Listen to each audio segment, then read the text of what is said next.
Episode 121. We Tell Our Stories, Part 2. This is Matthew, and in this episode, David and I continue our series telling our stories by recounting our early school years. Andrew was unable to join us for this recording, but we will be catching up with him soon. For Part 1, see the links in our show notes. Hello everybody, welcome to Part 2 of We Tell Our Stories. This is where, hopefully, the three of us, Andrew, Matthew and David, continue our legacy, our epic, our bioepic, our soon-to-be a movie. Yeah, none of that's going to happen. Our stories. Andrew, unfortunately, can't be with us. We pulled this together at very, very short notice. David was available. I was available. If Andrew becomes available at some point over the next 90 minutes or so, he'll join us. But for the time being, it will be just David and myself telling part 2 of our stories, which is basically our early school years. So first day of school up to around about teenage. Hello, David. Welcome. How you doing? How are you? Never mind all the stuff that I said in the run-up to this. I'm fine. I'm perfectly well. I've never been better in my life. Okay. Now, I do need to address something. Okay. I don't know if you can remember. I couldn't remember until I had it pointed out to me and I checked, but the three of us were having a bit of a pre-real show chat about for about 20 minutes, as these things tend to be. I made some kind of off-the-hand, tongue-in-cheek, never being serious comment about you guys needing a political assassination. And then the episode went live Sunday past, and we're now in the second week in July. So by the time you're listening to this, work it out the timing yourself. So, David, I almost made a prediction, and I didn't even try it. Yeah, I'm surprised no one is hasn't out and out blamed you for the assassination attempt, because there's been this call now that I fear is going to become the order of the day, where the Republicans are like, well, it's because you people on the left have said things like Donald Trump is bad for democracy, and so because you've badmouthed Trump, you've created this environment. And then Biden has come along and said, yes, we need to, bring the temperature down and do it, blah, blah, blah. I personally believe that is all wrong. First of all, the one who is to blame for raising the stakes of violence in this country is Donald Trump. This is not a both sidesism. This is simply not that. And it only benefits Trump if we don't call him out for what he has been doing. And so now he is probably going to get a free pass from both sides because of a fake both sidesism, and everyone is afraid to say true things because this bad thing has happened. It's a shit show. So I don't mind going on the record and saying that. It's a bad thing. He was already going to win by a landslide. Trump was already going to win by a landslide. There's no conceivable future unless, just the biggest of October surprises came up, that you could imagine. Trump was going to win by a landslide. Furthermore, he's got a base that is so loyal. There is no revelation about Trump that could come out that would make them not vote for him. But now that he has survived an assassination attempt, he will not only win by a landslide, but he will be able to, certainly for the first year or so, if not the entire administration, rule as a king. Exactly the wrong outcome in every conceivable way, and listeners can read into that what they will. So I'm sorry if you feel bad about the timing of your joke, but I actually feel worse about the trajectory of the bullet. That is a fair point. Now, before I get back onto topic, I have had a request from a listener who did contact me about that joke. So, Joseph, thank you for contact, and may your next lottery attempt bring you much joyness. Right, now back onto the subject. Trump is an obnoxious, odious piece of shit. I have absolutely no qualms in saying that. It doesn't mean I want the guy dead. I don't. I'd like him out of your politics. I'd like him out of world politics. But being assassinated on live TV is not my preferred method of that happening, just to make it clear. Yeah, me too. As clear as I can. I certainly wasn't. It never even crossed my mind, honestly, No. that there would be an assassination attempt. And I think the net result of that will probably be an even greater risk against Biden and Democrats, because Trump supporters, they're unhinged and they're armed. Now, never mind that the shooter was a registered Republican. Just forget the facts. They will just see this as a way for the liberals. They tried to kill Trump. That will be the message. And so I actually worry about retaliatory efforts from the most unhinged in our country, who are also well armed. So, and by the way, being so well armed and easy access to assault rifles, that also comes to you. And you know what? You didn't want to make this political. I don't want to make this political. No. I'm on channel with all people, but I mean every word that I've said. Yeah. And I too am worried for not just politics where you are, but world politics as well. You mentioned about you think Trump is going to walk it now. I'm concerned that he will walk it. I'm pretty much convinced that he'll walk it, and he has a running mate who has, from recent comments, almost no respect whatsoever for any country that doesn't sound like United States of America. And that worries me as well. You need to respect other countries. You need to respect their leaders and their political systems if you're going to do anything like work with them. And referring to Britain as an almost Islamic state isn't the way in which you achieve and demonstrate that respect, whether meant in jest or not. And yes, I made a joke about Trump, and no, I do not respect Trump whatsoever. So yeah, I am bothered and I am concerned about what the next 4 years will bring. And like you, I am also concerned that the political violence will not stop at the weekend just past. And I dread that by the time this goes live in about 5 weeks' time, by the time I've turned it around and shoved it into the schedule and forgotten what we've said, something bad will have happened again. Well, on the lighter side, congratulations to you and the rest of your fellow Brits for electing someone who is not Trump. Yes, very much so.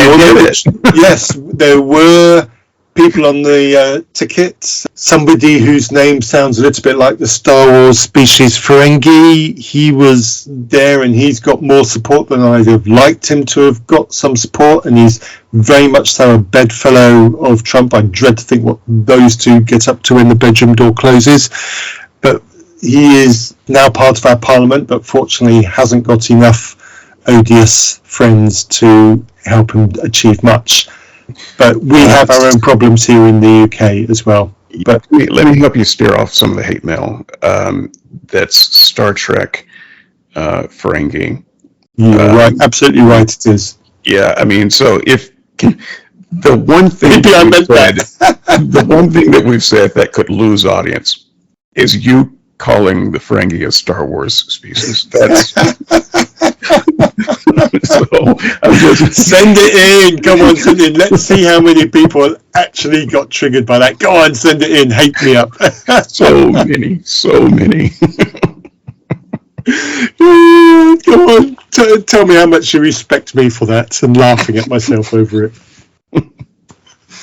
Right, down to business. So, school days, David. We're 5 years old. We've put on our best school uniform and Our mothers have kissed us on the forehead and sent us off to our first day of school. What was it like for you? Yeah, I don't know. That's like asking me, what was it like when you finally came out of the womb and saw the bright lights? I don't know. It was fairly forgettable. So that said, there's a lot about school that I do remember. So my very first school that I remember, I guess I can go back a little ways, is Head Start. I don't know if there's a British equivalent, and it's not really. I don't know if it's a federal program that everybody does or not, but there's a thing that you can do before first grade called Head Start, and that may even be before preschool, or it may be concurrent with that. In some states. So I do remember a little bit about my Head Start, and then my first grade. You typically enter the first grade when you're 6, thereabouts. Birthdays, depending on how birthdays fall. I had a very interesting start in school because I went directly from that Head Start / preschool to second grade. I skipped a grade. Right.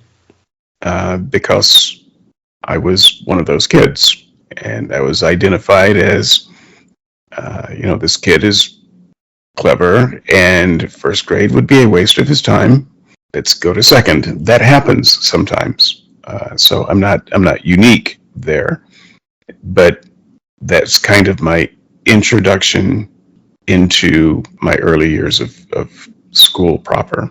So was this private school, public state-funded school, religious school, church-affiliated school? That's a really good question. It's so not as easy as you would think it would be to answer it. So in those earliest years, I went to the Alabama School for the Blind. So that is a school that specializes in, well, as the name suggests, blind and visually impaired children. And you've also got to work the time back to and put yourself in the kind of the culture and technology and attitudes of that period. So this would have been 1976-ish, thereabouts. I was born in 70. It was very difficult and rare. I won't say impossible and never, but practically impossible and almost never, that blind students went to school in public schools, because public schools were not equipped to deal with the special needs. Yeah. They weren't equipped to deal with any special needs, really. And so there was this institute that was equipped to deal with that need. And so if you're blind or visually impaired in the state of Alabama, you were going to the school for the blind. And so that is where I went. So state school, maybe. Public school, certainly available to any of the public who is blind or visually impaired. Religious school, we had a freaking chapel on campus. So the classification, I'm not entirely sure. Kind of all of it in a muddy mixture, especially then. I'm sorry that I can't answer that question more cleanly. Right, okay, so yeah, mine was a very different experience, and I think that there's probably only a select subset of our listeners who will be able to identify with and appreciate much of the experiences I'm about to regale, but I do my best to be as succinct as I can, because my story has a runs into grave danger of becoming exceedingly long. So I'm in Zambia, in case you don't know, listeners. It's 1975, my first day of school. I'm 5-ish, thereabouts. And it's boarding school. So I can get on a plane, put on a plane and fly for an hour, and I land at this grass airstrip in the middle of the Zambian bush. And I get met by the school Land Rover or something like that, or the school lorry, and all my luggage gets put in it, and we make our way down to the school dormitories, and it's a boarding school, and it's a missionary boarding school. Pardon? I'm sorry to interrupt. The School for the Blind is also a boarding school. Okay, so I failed to mention that, but yes. Okay, so we do have that in common then, and we can probably talk a bit about that. My wife, Sarah, when I first met her, when we were dating, and she heard that I'd gone to boarding school from the age of 5, she was shocked. She still can't get her head around the idea of sending a child of that age to boarding school. She thinks it's just completely immoral. She had a very, very strong reaction to me telling her that I went to boarding school at that young age. And I tried to explain that, when you're in Zambia, in a white culture, it's the only school that white kids go to. There really isn't much choice. Yeah, but she still felt it was a horrific thing to do. But that's English country girl for you. But to a large extent, I agree with her, especially when I tell you about some of the things that I had to put up with. But that's a different conversation about the morality of young children in boarding school. But yes, it was missionary school. So all the missionaries in Zambia, all their children went to this school. The school was run by people who were associated with the mission stations that were in the area. All the farms around the area were run by people who were associated with the mission stations. So absolutely everything about the school was missionary. And so everything was seeped in Christian indoctrination. There were nightly prayers, there were memory verses at the start of every school day. Of course, there were prayers before every single meal in the school. Absolutely everything. Story times was either an overt retelling of a children's Bible story or children's, inverted commas, friendly Bible story, or there was a parable, or there was a warning about sin, or there was reading from a book like The Lion, the Witch and the Wardrobe, or The Hobbit, or something from an author who was deemed to be Christian enough. So that was basically what life was like, and education was mostly decent. Now, here in the UK, I don't know if you have the same over in the United States. Here in the UK, there's a Christian religious education system called ACE. I can't remember what the letters stand for. Probably something Christian education, but I can't even be bothered to Google it. And I suspect that the school that I went to had some kind of curriculum that was based around the ACE curriculum. I don't know for a fact, and I haven't tried to actually check. When I did try to check, it was quite difficult, but I suspect it was some variation of that kind of curriculum. So before I get into some of my school life, David, boarding school, do you have the same moral repugnant reaction to boarding school that I'm suggesting I feel now? Yes. So just a little bit of the history of the boarding part of this school. A little bit before I came, so there were changes around that time, but my older brother, he's 4 or 5 years older than me, depending on the time of year, I guess. He went to that school, and when he went, you dropped your kid off in the fall, and you picked him up at Christmas for a Christmas break, and then you picked him up at the end of the school year. They were pretty much there all year. That was home. When I came, they had a kind of a busing system that took kids, because there's not this one school serving the entire state. So if you lived far away from the school, it was not very easy to get back and forth. But they had developed this thing with transportation so that kids could go home once a month. If you lived closer, you could go home on the weekends. I was more in that once a month category for some of my time, and then there was a time when we lived in the city, and so I could technically go home anytime, but I still boarded during the week for reasons. So as far as the morality of it, there are two parts of the morality story to me. There's, first of all, just the morality of kids don't get raised by their parents. Yeah. When you're in boarding school. So the practical reality of it is the people that we call house parents in school, those were your parents for all intents and purposes. And whatever administration was over it. And I mean, it's not like you ever forgot who your parents were, but you weren't raised by your parents. And if you were in school for a number of years, especially your formative years, at best you had two sets of parents. Now, is that a moral issue? I think it's more of an unfortunate issue, because if you're going to go to the boarding school and there's only one school in the state,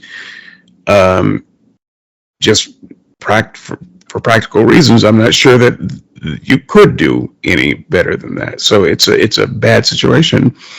But the other part of the moral issue for me are just the things that happen to kids when they are under the authority of people who are not accountable.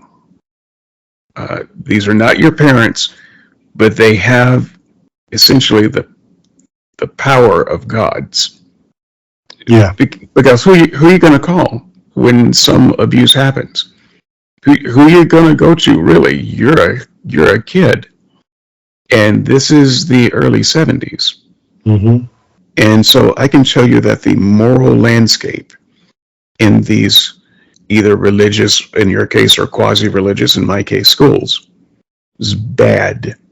Very, very bad. And that's all I'll say about that for the moment. Yes, and certainly for me, because it was a school literally in the middle of nowhere. The school made the rules, and the teachers were everything. And as you say, they weren't just your educators. They were the people that fed you. They were the people that counselled you. They were people that nursed you. They were there all the time. If you are a little 5-year-old, 6-year-old who has an accident in the night, as 5-year-old, 6-year-olds want to do, and you want your parent to help you clear up, it was your school teacher that came along and cleared up, and it creates it blurs a boundary that at that age shouldn't be blurred, is the way I look back at it now. It creates a confusion that the child isn't even aware of is happening, and it creates problems later on. My memories I remember school during that period of time far more than I remember holidays. I remember odd, great moments in holidays, and I remember a few more odd, really terrible moments during holidays. But I remember much more mundane stuff from boarding school time, because throughout the period of a year, you're at school more often than you're at home. And so you forget home and you remember school. And I feel that I lost a lot by not being with my parents as much as I should have been. So just to drive that point home, I have recurring dreams from those times. And my recurring dreams are always on the campus of that school, because that's where I lived. Yeah. My dreams never touch, wherever our home was at the time. No. It's always back at that school. Yeah. So there is a story I want to tell. It's unpleasant. It involves teacher violence. But my very first teacher at that school was a brute of a woman. And remember, I'm 5 years old, maybe turning 6 later on during the school year. And she was she taught us everything, because at that kind of school age, don't have separate teachers for separate subjects. You have one teacher who's teaching you all day through a variety of subjects. And if you got something wrong, as all children will do at that kind of age, it wasn't a gentle no, that's not right. This teacher had been doing that for a number of years, and they'd grown impatient with young children getting the same things wrong all the time, and so turned to violence. And she would bang you on the top of your head with her knuckle multiple times to bring you to tears, or she would make you hold your hand out on the desk and you had to hold your hand still. She wouldn't hold your hand there for you. You had to hold your hand there by sheer willpower while waiting for her to bring a wooden ruler down onto your knuckles. And if you moved your hand away at the last minute, as a child is likely to do at that age, for fuck's sake, she would make you hold it there and get 2 instead. And I have a memory of her bringing me to tears at that point. And she turned round to the rest of the class and got them to chant with her, "Cry, baby, cry, poke your finger in your eye." I mean, that's not just physical violence against a child to bring them to tears. You're now bringing in emotional torment and torture in that child's lowest moment. While there are teachers through my life who I do remember fondly, this is a single teacher that I have heard about who has died while I'm still alive, who I actually thought, thank God for that, she's gone. Because the trauma and despair which she embedded into me as a young child was terrible. I don't know how many years it took me to get over it, and I cannot like her in any way whatsoever. So I had a few of those. I think it's a terrible thing as a child to have any person in your regard where your most common and strongest thought is, I hope you die. Yeah. I want you dead. I know what dead is, and I want you to be that. Yeah. And I had a few of those. I'm sorry, David. In my life, and all of, when I said quasi-Christian, all of these were professing Christian, good Christian people in the heart of the Bible Belt. So we didn't so much get the rap on the knuckles, although I can't say that didn't happen. Our favorite form of let's call it correction was the paddle. Yep. And sometimes the switch if a paddle wasn't available. So if there are any kids listening to this, by the way, kids, turn this off and go play. Go do something good with yourself. But if paddling is a thick, long wooden board for the sake of beating kids with generally on the rump legs and such, but enthusiastic paddlers. You might get it anywhere, and the best of the paddles, I kid you not, they would be the ones with holes in them. They would sometimes put large holes in the paddles so that there would be less wind resistance, so that they could get a better swing and pop when they hit you. And such was the times and such was the place where we were, that our parents, and this was a very common thing, and I would say that I had good parents. Our parents made it very clear that if we hear that you got a paddling in school, then you're going to get a belt whipping when you get home. And so in that environment, there was almost nothing, no level of physical abuse that a teacher or administrator could do that would be challenged by anyone. I think that's the key point, that when I look back on those years, is no opportunity for challenge and accountability. And I think that bothers me very much about the school I went to, about Sakeji School. It bothers me immensely because there was no way for that decline into more and more vicious punishment to be checked. Right, and you know, you talk about accountability. You might get the punishment for something serious because kids are kids and they do stuff, or you might get it just because the teacher had a bad day and they were pissed off. And it didn't matter. It's not like anyone kept records or anything like that. And so it's a bit of a helpless feeling, but it's also the kind of thing for the right kind of kid. Some would just turtle up, but for kids like me, it just made me more defiant. It's like what I imagine going to prison would be like. You just figure out the system. Okay, so this is the system. So this is what we're doing. So great, I will create a shank. I will learn to fight, and but I will not be broken by this system. You're not going to come at me and get a free shot. So, I wish I had had that kind of character and personality, David. I wish I did. No, you don't. You'd have gotten beaten worse and often, and that's the fate of the defiant.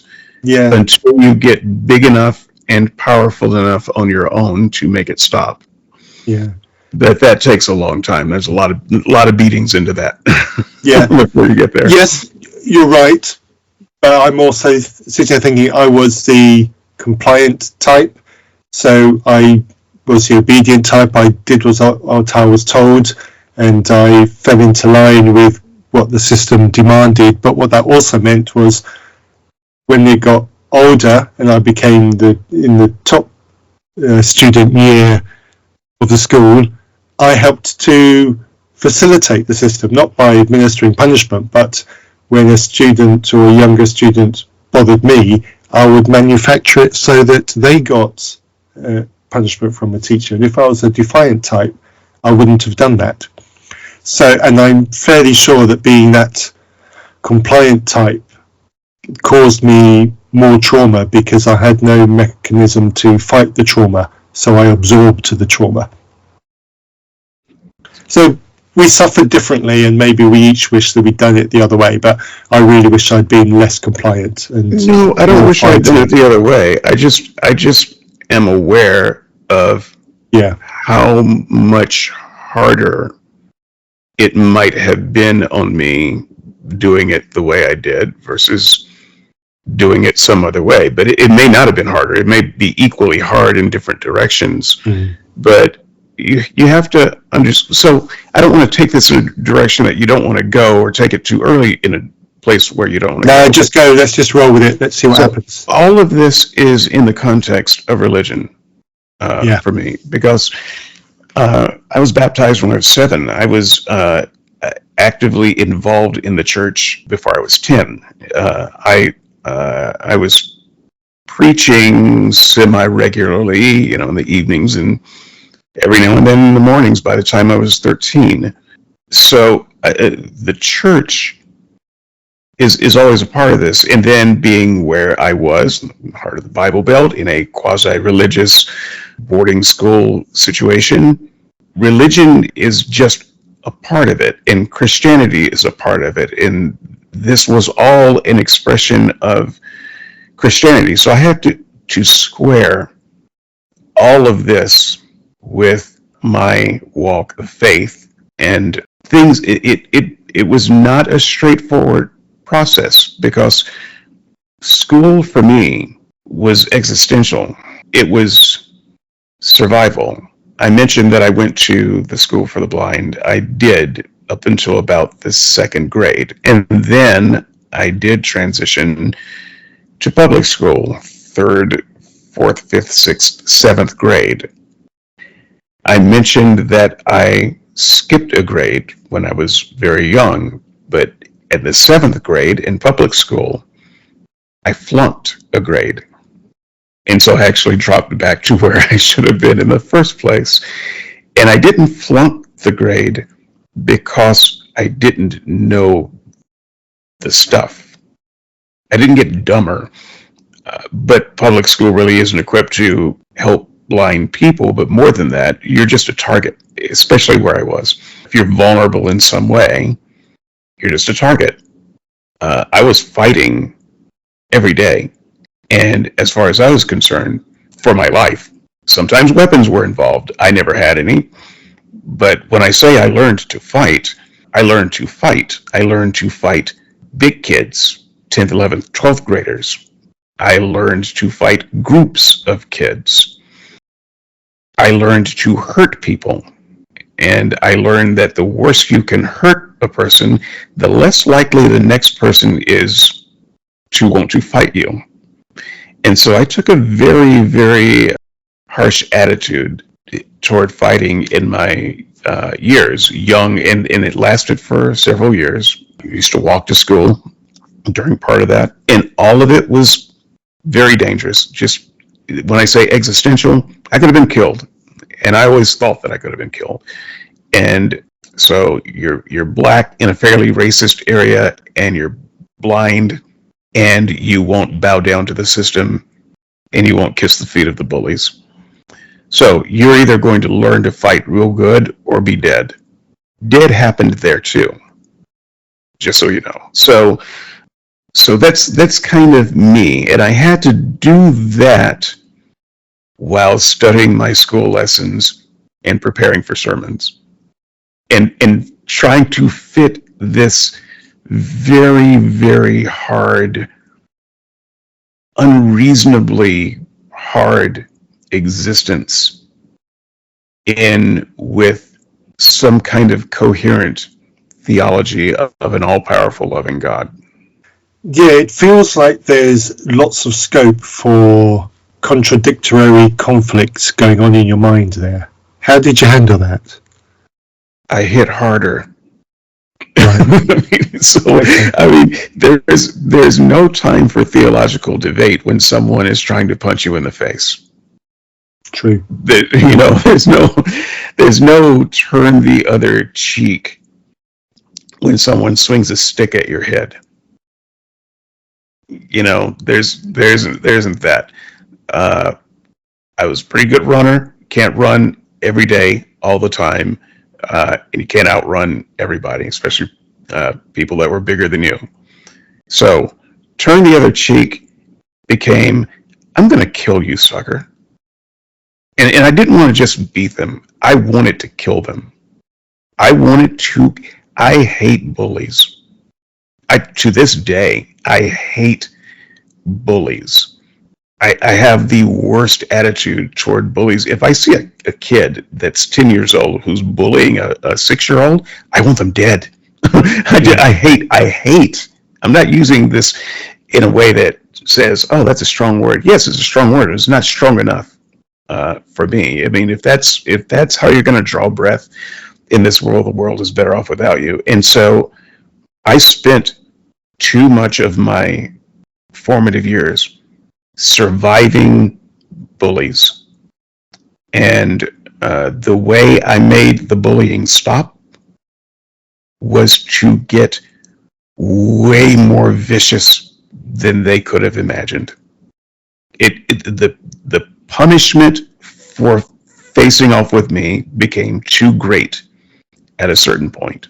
Then there was athletics, and I trained, and I built, and I learned how to use my body even better. But when that's your reality, it becomes very difficult to square. You have to compartmentalize, because you have to square that with a part of your life that is sincerely a God-believing, God-fearing Christian who wants to do the right thing and is deathly afraid of doing the wrong thing, lest be burned in hell. So, one of the things that, even though I don't even recall asking the question at the time, but one of the things that one might have asked would be, Lord, why are you letting this happen to me? What's going on? What's the lesson? I don't want to fight people. I don't want to have this violent ideation. Why did you drop me into this war zone? What the heck am I supposed to do? What am I supposed to do? Yeah, that's tough, David, and I sympathise, and I'm glad you brought up the race thing. I was a little bit nervous to ask about that, but you said Alabama. I know you're black. My mind immediately went, there must have been a problem with race there as well. So yeah. all throughout. Yeah, and that, I have to be honest, that's not something I can even comprehend, because my experience of being a minority white person at school in Zambia was immense privilege. Nobody was racist to those who gave everything, who provided everything. It was their privilege to be racist if they felt like it, but nobody dared to be racist back to them. So it was a completely different experience. I'm sure that I probably was witness to racism, but my young Matthew was in such a privileged environment that he probably never even noticed it, and I think that's deeply sad. Yeah, did you know that blind kids could be racist? I'm pretty sure. Yes, it's a funny thing that you wouldn't think of, but actually, yep, people who are totally blind still racist. It's crazy, isn't it? The weird thing is, I don't remember race being a problem with the students. And yes, the school was mostly white children because of the missionary environment. But maybe about a quarter of the 100 pupils were black pupils. And I genuinely, and again, this could be the privilege of the time speaking, but I genuinely don't remember any race issues with those people. I remember some of my classmates and people who became really good friends throughout the 5 years I was at that school being black, and I remember that the colour of their skin was never a problem. The quality of their friendship was what counted, and I remember looking forward to seeing them as each new term started. So on a personal level, I don't remember, but maybe there was, but I would have been blind to it. My closest friends throughout school, ironically, were white kids. And part of that is I knew them outside of school because I attended white churches almost as frequently as I attended black churches. And so my weird church habits put me in contact with these kids on a personal level outside of the context of school. And I always was able to relate to people. I mean, it's boarding school. I had more white roommates who listened to heavy metal than I had black roommates who listened to soul. So right. I was, and then I was a musician. I spoke the language of music. My musical influences were, probably Peter Cetera in Chicago more than anyone else. Yeah. So, and then the teachers, for the most part, cared about excellence, whether they were black teachers or white teachers. And I was very good at school, very good at academics. And so I didn't have that much problem from teachers. I did have problems with some students, though, and the administration that was not teachers. Most of them were as racist as it got. And so the policies, it ended up being a very bifurcated kind of policy, much like in society, where it seems, there are different rules for you because you're a black kid, as opposed to the white kids. They could do things and get away with them, and if you did even a fraction of that, you're going to get beaten and buried under the building. There were various freedoms that you might gain in a boarding school, that maybe white kids could gain that black kids could not, that sort of thing. So it was always there. It was always an underlying reality. You just learn how to navigate it. Okay, so this is how the world works. How do I navigate that and find my freedoms? And then, of course, there's a bit of defiance, Yeah. which was pretty much baked into me, and so I was bound and determined to never let any system of inequity rob me of opportunity. Okay. Now, there's one more event that I want to mention that happened in my first year at that school, and that was the death of one of the teachers. Mm-hmm. It was a teacher that didn't teach me. She was a teacher for older students. So although I knew who she was, because I'd seen her about the school, I never experienced her as a direct teacher, her in the classroom, etc., even though I knew who she was. And one morning, it started as a normal morning, and then there was a commotion around the school, and lessons suddenly were a bit different. And then, gradually, as the morning progressed, the message went around the school that such and such a teacher had died during the night. So as far as I can remember, unknown natural causes, she died during the night. Probably the preferred way to go if anyone's going to choose their method of departure, but that's not really the point. The point was, there's me, 5 years old, experiencing the first person who I vaguely kind of knew and recognised, and knew I would and anticipated getting to like, and suddenly they were no longer around. And the funeral was there in the school hall. About a week later, the students that attended that funeral were her pupils, so the rest of us, we got extra bit of playtime, but we had to be quiet near the hall for obvious reasons. So I didn't attend that service. I was probably too young to appreciate it, so I was just happy to have the extra time. But it was weird. But again, this tells you what Christian indoctrination is like. Even then, as young students, it was like, oh cool, the teacher's gone to heaven. And the thought of sadness to us as pupils, and again, yes, we're young, we're 5-6 years old, so very young, but there was no real sense of loss. It was, this cool person has gone to the cool place kind of feeling. And look back, I kind of feel like I didn't get the full picture of what death and loss actually means, and it would have been nice to be a little bit more blunt about what death actually meant, but this was a Christian place, so we weren't going to get that.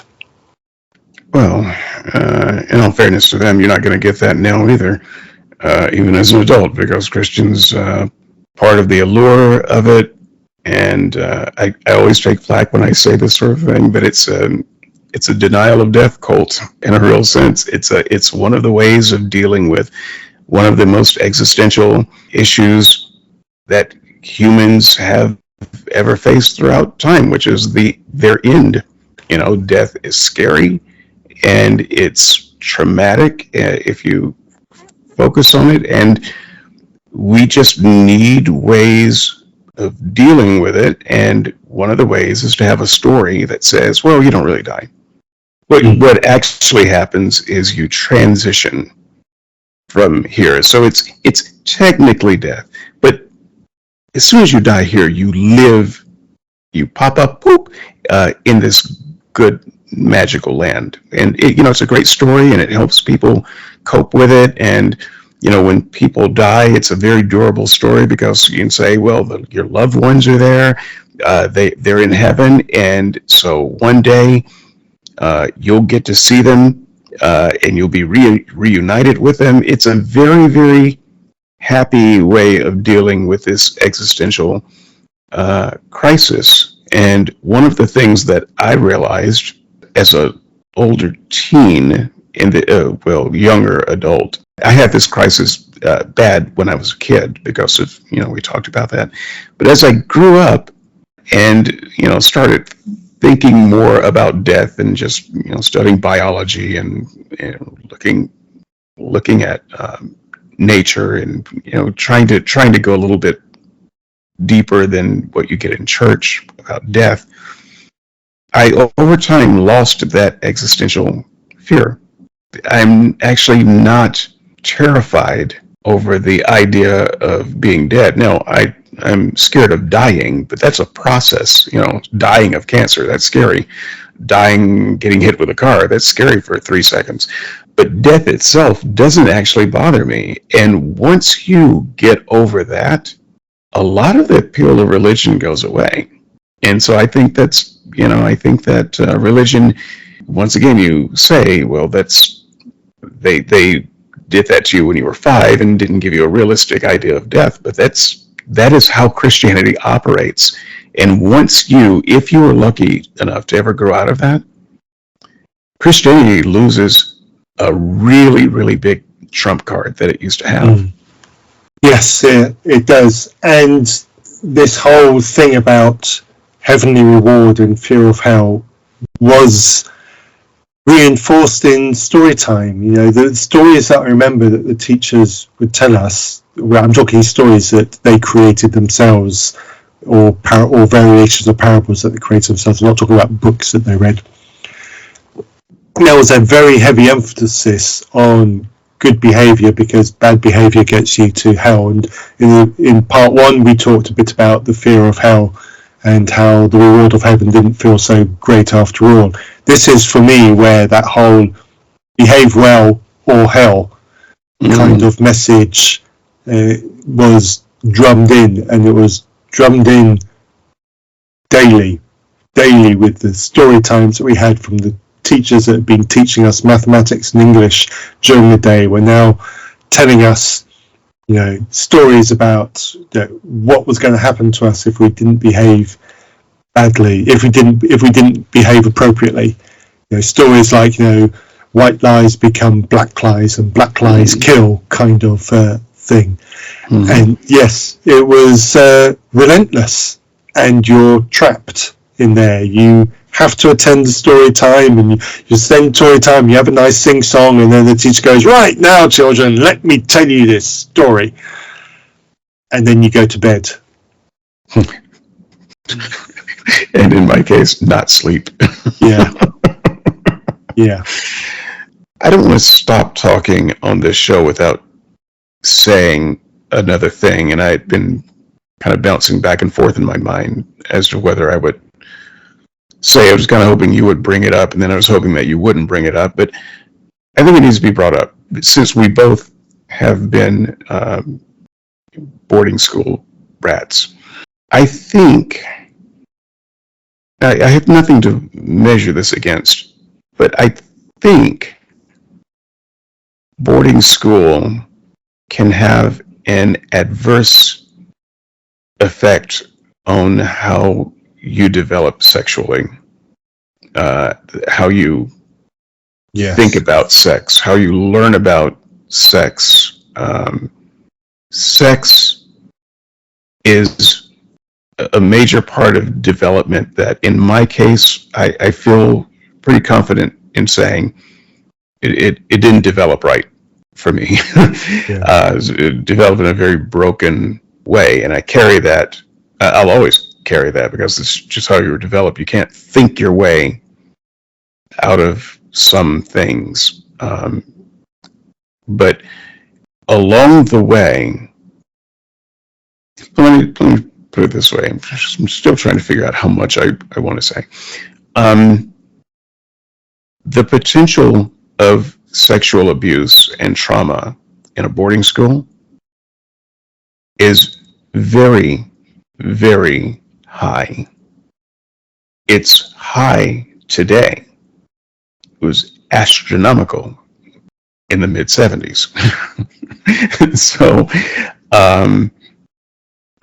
and I did not come out unfazed I think most didn't come out unfazed.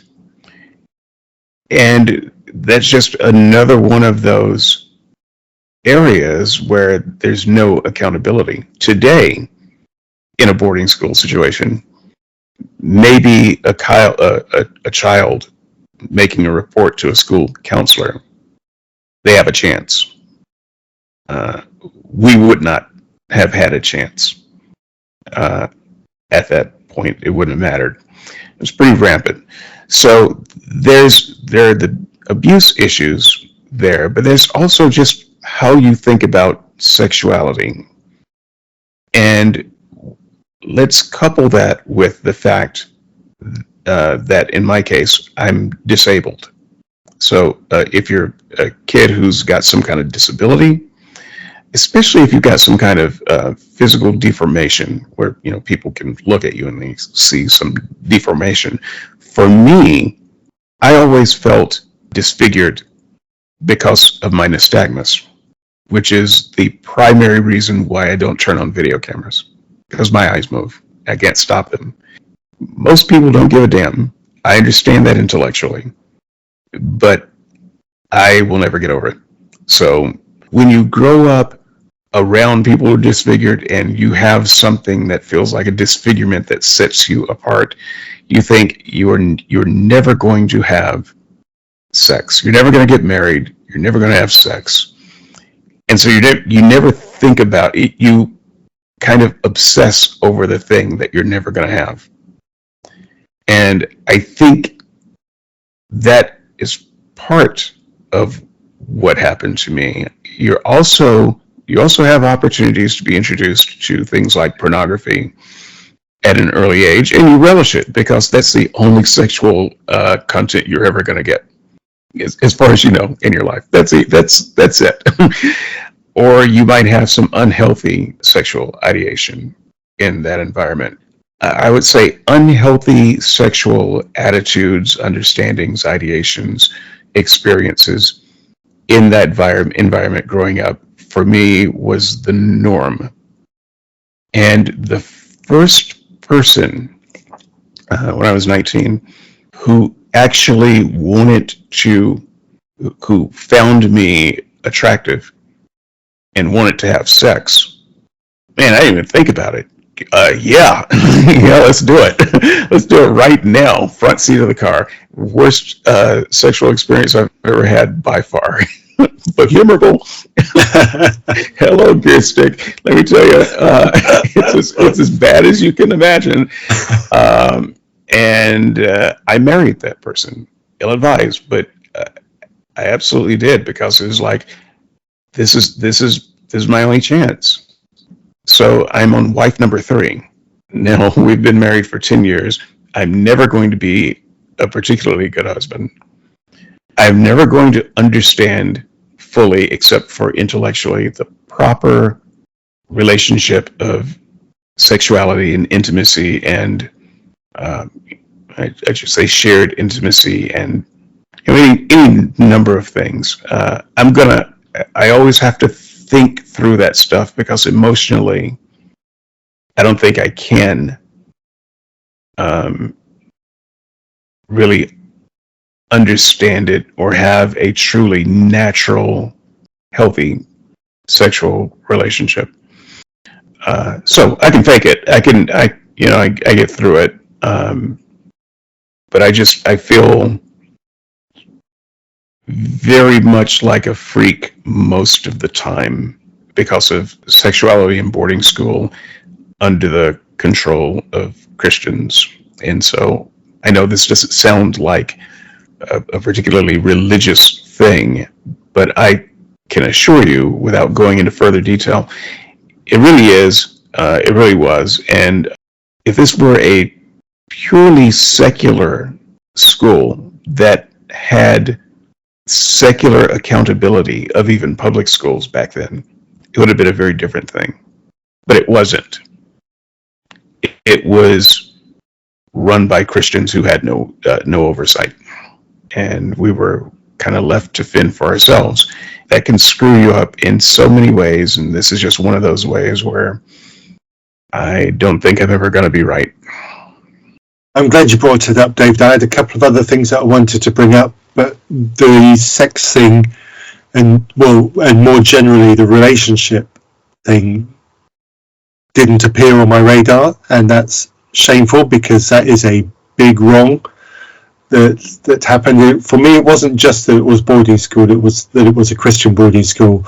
For some of the things that it did right, and for some of the things it did awfully wrong, relationship management was one of the things it did awfully wrong. Because of what the school was and because of where it was a mixed school. It was roughly 50-50 boys and girls, and it was basically a moratorium.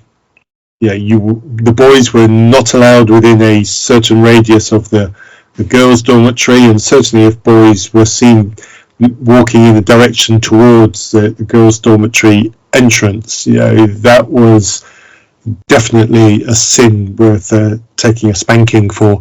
And ditto the girls the other way. You just weren't allowed near those areas. And seeing any kind of pairing off talking was immediately viewed with suspicion. It really was a straight hardline moratorium. There were rumours, and part of the problem when you put children, and especially boys, in that kind of scenario is boys will make shit up. And the kinds of stories and rumours things that happened that boys made up. I look back and sometimes remember tidbits of stories I heard, and I think, why did I believe that? That was clearly a fabrication or a story. Why did I ever believe that? Because I was the compliant one, and I didn't think critically about things. But anyway, we're getting to my last year of the school, and suddenly I got a note from one of the girls, and it just threw me off. It wasn't on my radar that this kind of thing would happen. I thought the only boys that ended up talking to girls in anything like an illicit or banned scenario were the naughty boys, because they did it because they wanted to be naughty. They didn't do it because they wanted to have a relationship or a friendship. That's how strongly the moratorium affected me.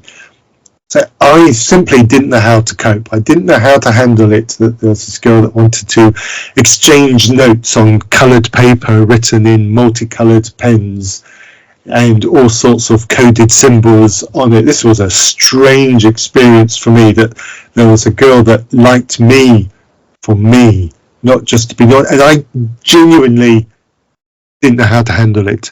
Genuinely didn't cope. The best we ever got was we managed to find ourselves one movie night sitting next to each other at the back of the schoolroom where movies were shown, and we sat next to each other and our fingers just barely touched each other. And apparently one of the other boys saw that had happened and told me about it afterwards. The thought of even getting closer so that our shoulders touched together wasn't on my radar. And Elizabeth, I'd have loved to have had the experience of kissing her, but it just wasn't going to happen. Such was the fear that I had over punishment for daring to have some kind of post-play friendship with a girl. And it wrecked my ability to talk to girls for years afterwards. And I can't forgive the school for doing that to me. It had a perfect opportunity to teach children how to have healthy intersex relationships and friendships. I'm not talking about teaching 9-year-olds how to have sex. That's not what I'm talking about. I'm talking about having a healthy friendship, one-on-one, where you're friends and you talk about things in a mature way. And I was utterly, all of us were utterly robbed of that, and it harmed me, and I'm pretty sure it harmed the others for years afterwards, and it's shameful. Right. So I noticed that you used the word fear quite a bit, and the word that I didn't use yet was guilt. So for me, it wasn't fear, it was guilt. So because you got to remember, I'm I'm in school during the week and I'm preparing sermon notes. But I think but the difference between you and me, David, is I was so afraid I never did it, whereas you did it and then felt the guilt. Yeah, I mean, but just for me, just thinking about sex, it was guilt-inducing. It was guilt-inducing, and yet you have to, because you're growing up, and you know all your physical parts work, and so I developed I'm not going to say an addiction, but I developed a porn habit along the way. And that's a little bit like bulimia, binge and purge. You develop a stash, a stash, a nice curated collection, and then the guilt builds up enough so that you get rid of your stash. You feel good for 10 whole minutes, and then you need another hit. So, and I actually learned about at least the external anatomy that way. So I was in my teenage years, probably mid-teens. I did not know what a vagina looked like. I had no idea. In fact, I did have an idea. It was just really, really wrong. It was it was embarrassingly wrong. The thing that I was imagining, I'll tell you about it offline sometime. It was really embarrassingly wrong. And the first time I saw a picture, I was like, oh, oh. So that's what they mean. I had no idea. So it was my gateway into anatomy. what can I say? So it's not like anyone was going to teach you any of that stuff. And how else are you going to learn except from, the guys in the back of the building, and whatever talk happens and some adult who's supposed to be supervising you maybe find their stash, because they have stashes too. I promise they do. I know where they keep them. And so there was a lot of guilt associated with that for me, and just that also disabled me, I think, from having normal sexual attitudes and intimate relationships, because there's this intense lust and equally intense guilt, and it didn't matter whether I was married to the person or not, because of all that had been drilled into me about the evils of it. It's hard not to think of it as nasty. We sometimes call it doing the nasty, except it's not nasty. Sometimes it's colloquially called bumping uglies. It's not ugly. They're all good. But it's inundated throughout our culture, especially in the Bible Belt in the mid-70s, and in that period through the early 80s. And so there was so much guilt there, and I didn't know how to be friends with females. How could you be a friend without it being sexual? And the church even kind of fed into that a little bit. You didn't have friends that were girls. You had man friends and a wife. Anything else would be untoward. So even to this day, I can't shake some of that guilt feeling, even though there's no reason for me to have it. And I make it through the day by exuding a lot of confidence. I've become very good at exuding confidence. I'm a very confident person and also a really good actor. It's mostly the acting. So that's just a part of my traumas, going through a very violent, bloody childhood where much of my school day was in the existential crisis of, how many people are going to jump me? When is it going to happen? What is my response going to be? Girls! Sermon prep. That's right. So, yeah, I'm a mess. So in terms of the actual education, both scientific and religious, how would you rate what you got? A total shit sandwich. Academics was not important for this institution for any number of reasons. I would have to explain the institution a lot more. There were some good teachers there with some subjects, and we had an assistant principal for a time. Her name is Miss Parker. She's the only person whose name I won't mention. She was a true saint. She believed in academics. She helped us mainstream to public school, and so where we could get a better education in many cases. But I was two things at the School for the Blind. I was one of the premier athletes, because this is, you figure out the system. One of the ways to beat the system is to be an athlete, and a good one, because you can help the school look good, and the school you can earn privileges. So I was a very good athlete, and I was a very good musician. So I spent my time working athletics and the trombone. And at a certain point, I gained enough privileges to spend as much time doing those things as I wanted to. One of the things that helped me do it is because I was very good at the academics that they did offer. So the level of math that they offered, which was way below the standard of public schools, the same grade, I was very good at. English, this was always my subject. English, literature, anything in that territory. Straight A student all the time, all through school, in fact. Sciences, I'm trying to think if we even studied any kind of science at all. I mean, it would have been very, very rudimentary. History, very, very rudimentary. And I started realizing, in my early adulthood, after graduating, just how deficient my education was. And at some point, I realized that I can't live like this. I don't want to be talented and stupid. And I was smart. I had a high IQ. I wasn't educated. So I started studying, and I took an interest in the sciences and history, two things that I didn't, I was never pushed on in school.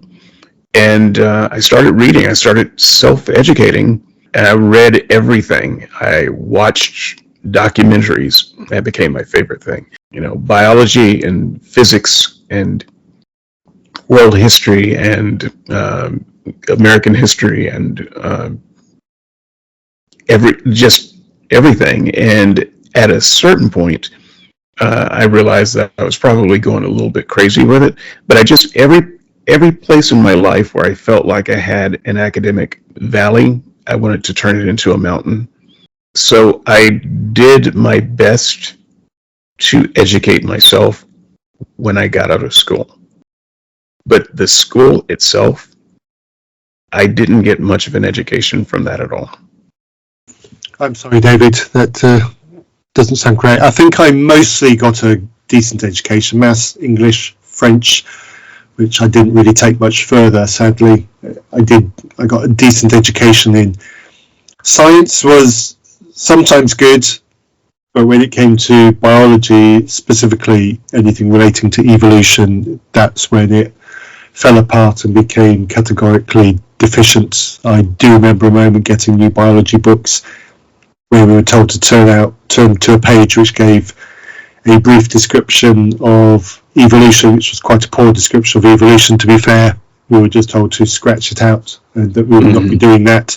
So that's what we did. So the religious education at the school was very literal. I remember one student asking about how did Adam and Eve get grandchildren, and the answer was, well, they must have had a daughter. It's Yeah. reasonable. That's Yeah, if you're going to take it literal, it's one of very few places you've got left to go. So, yes, so I left that school. I'm just conscious of time. So I'm winding towards the tail end of that school because the middle bit, there's lots of mundane school-related anecdotes. You certainly don't want to hear all of them. My last year at school is really where all the interesting bit happens. I'm building up towards the big bombshell story, which is a story that you already know about, David, which I've already told on your podcast at least once. So we'll work out how we deal with that, because I'm not going to spend half an hour on this episode talking about that. But in the build up towards that, some of the things that were going on at the school was preparation for the leavers, those who were in the last year at school that were going to move on. We had special lessons about life and about what to expect after leaving school. And the only thing I can remember from any of those lessons is encouragement to learn the Bible, to learn the scriptures, to be really committed Christians, because we're going to need God when we leave and go into the big world, because in the big world we're going to meet wretched, horrible atheists who will hate us and will torment us for the sheer fact of us being Christians. So that was the attitude I had. So already the seeds are being sown in me there to be a persecuted Christian. Before I'd even left school, I'd spent all my life until that point in a comfortable, privileged Christian bubble. And now I was learning how to be a persecuted Christian for when I went out into the world. And that is what I remember from a Christian perspective of my final year of that school. So let me just throw in real quick there, because the thing that you just said about being the Bible, here's the truth that you need, and they're going to try to take away your faith and that sort of thing. That was a pretty common refrain, and in fact, I don't want to put all of the blame on my lousy education in the school. They only deserve about 90% of it. The other part of that really goes to the church, because at the time, once again, you've got to consider the time and the place where I was. It's very common for the church to be openly hostile to education, especially higher education. There is always this kind of tearing down of the philosophies of the world that's bad, and there's people who think that they are knowledgeable are really fools. And if you believe, if someone says that the world is 4.3 billion years old, or sorry, the Earth is 4.3 billion years old, or the universe is 13.7 billion years old, they're fools. They're not just wrong, they're fools. This is kind of how I learned to approach those, the sciences. Everything, and my attitude truly was this attitude all the way through high school. Everything I need to know about how the world works is in the Bible. And all of this other stuff, just idiocy. And I'm not having any of it, because that's the kind of Christian I was raised to be. And I was that. I wasn't just parroting that. I was that. I would intentionally get answers wrong on tests to give the proper Christian answer, as opposed to the book answer. Wow. And so, yeah, I was all the way there. And so it really did, it shocked me. It was probably mid-20s, early 30s, when I started learning some things about science, learning that some of those things that the church was saying was stupid and these were fools. Is like, oh, wait a minute. That seems to actually be how the world works. Yeah. And it was a shock to the system. And so again, this was kind of the impetus for me wanting to do some self-education. So it wasn't just the school, but understand the school did what they did the way they did, partially because they were a quasi-religious school. So that's what they taught their kids in church. And so that's how they taught in school. Yeah. that again, that science revelation came for me in my late 30s about these gradual creeping realization of evolution and long age. And even though Andrew is not here, I will say that he would have a similar story, except he got there earlier than we did because he grew up on Jacques Cousteau, and those sorts of things. And so even though he was a Christian, he always had a kind of a cognitive dissonance. I don't think I'm saying anything that he wouldn't want to be said. He always had this cognitive dissonance that kind of made him a bit more wary of the Christian message and more studious of science. But he would have had a similar story with education as me, and so he also did a lot of self-educating after school, and he did a way better job of it than I did. I'll say that. Yeah. So for me now then, so I'm in the wind down preparing to leave this school, and 2, maybe 3, the biggest events that could have possibly happened in my life happen in very quick succession. The third of them is I get baptized, but I get baptized in the wake of the trauma that you're about to hear about. So I get a letter from my father at school, and the letter says that my mother has had an accident and she's suffered 2 broken ribs. I don't know the timescale that's happened. I don't know how long after this event the letter has arrived. I don't know who else knows. I'm assuming now, years later, that the staff at the school knew in advance of the letter arriving, but that thought didn't occur to me at the time. I stay at the school. I see the term out. Nobody comes to get me, to take myself and my brothers away from school, because, okay, you might think, as a listener, if you're not familiar with this story, that your mother has an accident, you're at school, what's the big problem?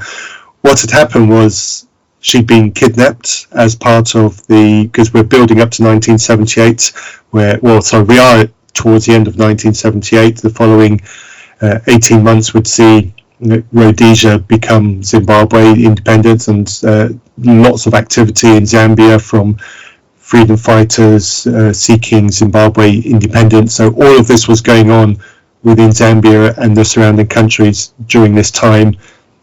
So I'm going to have to pause this. Another event that happened on the school in the lead up to this time was, as part of all this whole battle for independence was going on and the other countries were being swept into it, we had planes bombed because the school, Sakaji School, was right up in the northwestern province of Zambia, within about 20 miles of the border between Zambia and Zaire.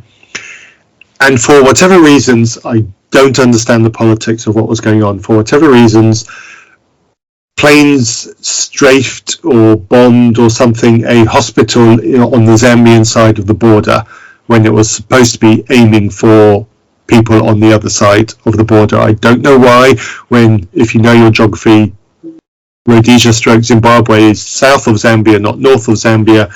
Like I said, I was 9. I can't tell you everything that was going on at that time. So stuff was going on. And so in order to protect us as school students, Zambian army posted some soldiers to the school vicinity. I don't know how that got arranged. So we had Zambian army camping, out of sight of the school buildings, but on the school grounds in the bush, off to one side between the airport and the main school airstrip rather, and the main school buildings. And they camped there, and during the day they would, and during the night, they would patrol the school grounds with guns.